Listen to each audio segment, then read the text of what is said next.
Assalamualaikum warahmatullahi wabarakatuh. Akal dan perasaan. Akal, pertimbangan, dan perasaan hati diibaratkan kemudi dan layar jiwa yang mengarungi laut kehidupan. Jikalau patah salah satu layar atau kemudi itu, kau masih mengambang, namun terombang-ambing gelombang, atau terhenti lumpuh tanpa daya di tengah samudera. Akal yang sendiri mengemudi laksana tenaga yang menjebak diri. Sedangkan perasaan yang tak terkendali bagai api yang membara, menghanguskan diri. Karena itu ajaklah perasaan menjunjung tinggi akal budi, meraih puncak kebenaran sejati. Keduanya mewujudkan sebuah simfoni. Dan turutilah jiwamu membimbing perasaan dengan menggunakan akal pertimbangan, sehingga perasaan itu tetap hidup dengan setiap kebangkitannya, laksana burung fonik membubung tinggi dari tengah abu kebinasaannya. Jadi ini ada yang tanya, gimana tentang akal dan perasaan, rasio dan hati nurani? Katanya Gibran, katanya Al-Mustafa, akal dan perasaan itu seperti kemudi dan layar. Dua-duanya penting. Kemudinya ada, tapi layarnya rusak, tidak bisa bergerak. Layarnya ada, kemudinya rusak, tidak bisa diarahkan. Kalau hanya menuruti hati, perasaan tanpa akal, kadang-kadang kita kejebak, kita keliru, kita tersesat. Atau hanya menuruti akal, tapi tanpa perasaan, ya, tidak bisa bergerak. Rasanya hidup ini kering. Tidak ada rasanya. Jadi, dua-duanya dalam hidup harus sama-sama jalan. Tidak usah disendiri-sendiri. Pak, saya kan filosof. Akal yang di nomor satu kan tidak. Akal tanpa perasaan kering. Perasaan tanpa akal tidak terarah. Dua-duanya penting. Akal kita harus hidup, perasaan juga harus hidup. Seperti layar dan kemudi dari sebuah kapal. Oke, terus penderitaan. Ya, derita. Ini masih panjang. Jam 12 nanti selesainya. Oke, sebagaimana biji buah mesti pecah agar intinya terbuka merekah bagi curahan cahaya, demikian bagimu kemestian niscaya mengenal derita serta merasakan kepedihannya. Ini bagi yang galau, yang sedang sumpek, diingat-ingat nasihatnya Al-Mustafa ya. Kalau saja hatimu masih peka digetari ketakjuban, menyaksikan kegaiban yang terjadi sehari-hari dalam kehidupan, maka derita pedih itu tidak kurang menakjubkan dari kegirangan. Dan engkau pun akan rela menerima pergantian musim di hatimu, sebagaimana engkau senantiasa rela menerima pergeseran musim yang silih berganti merayapi ladangmu. Semusim datang dan semusim pergi. Galau itu nikmat kalau mau disadari. Penderitaan itu menakjubkan, sebagaimana menakjubkannya kesenangan. Kegagalan itu menakjubkan, sebagaimana menakjubkannya kesuksesan. Makanya Islam itu kan waktu kita sholat disuruh memperbanyak Allahu Akbar. Allahu Akbar itu kan ungkapan ketakjuban. Kamu sedang senang atau sedang susah, Allahu Akbar. Jadi takjub dan biasa saja. Dalam arti apa? Ada ketakjuban, ada kesenangan kita takjub, ada kesedihan kita takjub, dan itulah hidup. Seperti musim. Ada musim hujan, ada musim kemarau. Kadang senang, kadang susah, seperti suka dan duka tadi. Banyak di antara yang kau derita adalah pilihanmu sendiri. Dialah ramuan pahit pemberian hidup pada pribadi demi penyembuhan bagian yang parah di dalam hati. Maka percayailah tabib itu dan reguk habis ramuan pahit kehidupan dengan cekatan, tanpa bicara. Maksudnya tanpa bicara, tanpa mengeluh. Penderitaan itu obat. yang bikin kita semakin matang dalam kehidupan itu penderitaan. Kalau kamu seneng terus, kamu tidak akan dewasa. Anak kecil yang dimanja terus oleh ibunya, oleh orang tuanya, dia tidak akan dewasa, tidak akan matang. Kadang-kadang harus dibikin susah, kadang-kadang minta apa tidak harus dikasih. Kadang-kadang ingin melakukan apa harus dilarang. Dia nangis, dia menderita, tapi dia akan semakin matang cara berpikirnya. Tapi kalau dimanja terus, mentalnya tidak akan matang. Jadi penderitaan itulah yang bikin kita semakin, kalau di agama semakin naik kelas. Ujian itu semakin bikin kita tangguh secara mental. Kalau kita tidak terlatih dengan ujian, agak susah menghadapi kehidupan. Mahasiswa yang sejak semester 1 IP-nya 3,9 cum laude terus, dapat E itu bencana, dia tidak akan siap. Tapi mahasiswa yang sejak awal E-nya oke, E itu biasa dia lebih tangguh menghadapi penderitaan nilai E. Oh iya kan? Loh, dari sisi kedewasaan itu harus diakui lebih tangguh yang sering dapat nilai E.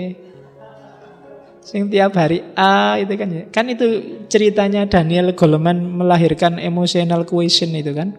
Ada mahasiswa nilainya A terus. Satu ketika dia dapat nilai A min. Tidak terima dia.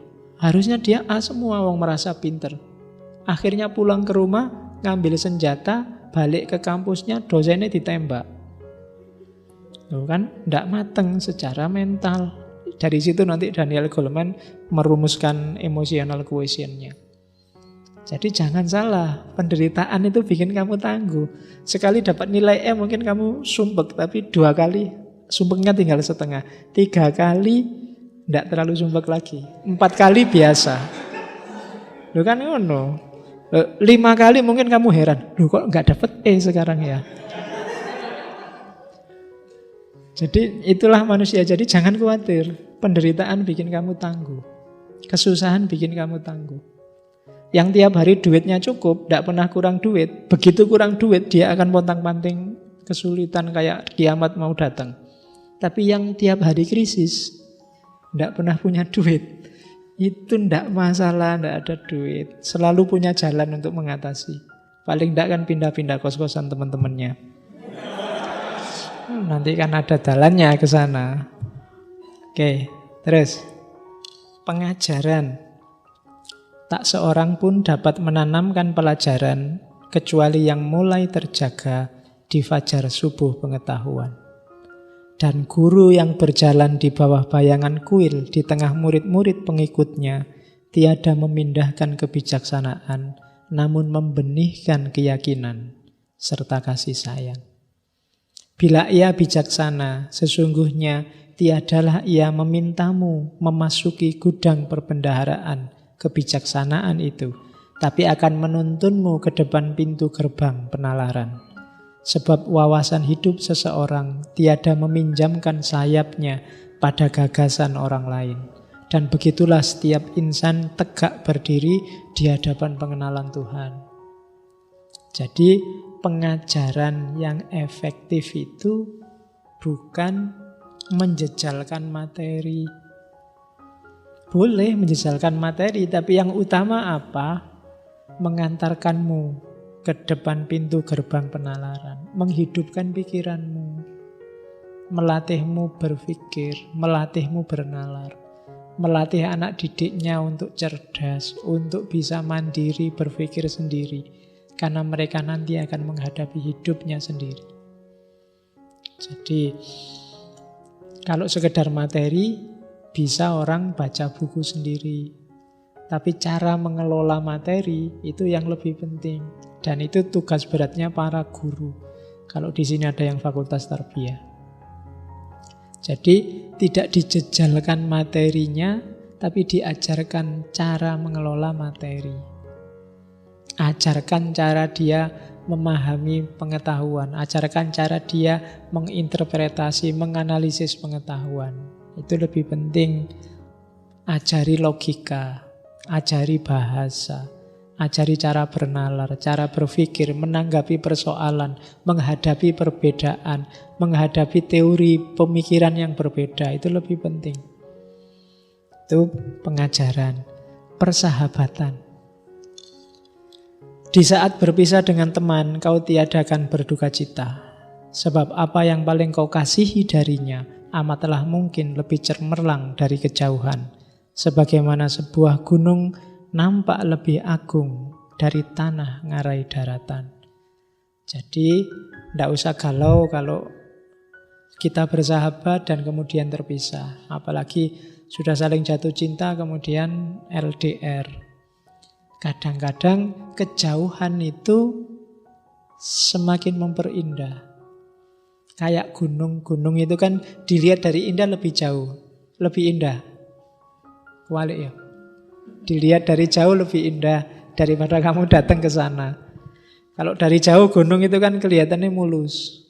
Tidak geronjal-geronjal, tapi dari dekat ternyata banyak jurangnya, banyak tumbuhan-tumbuhannya.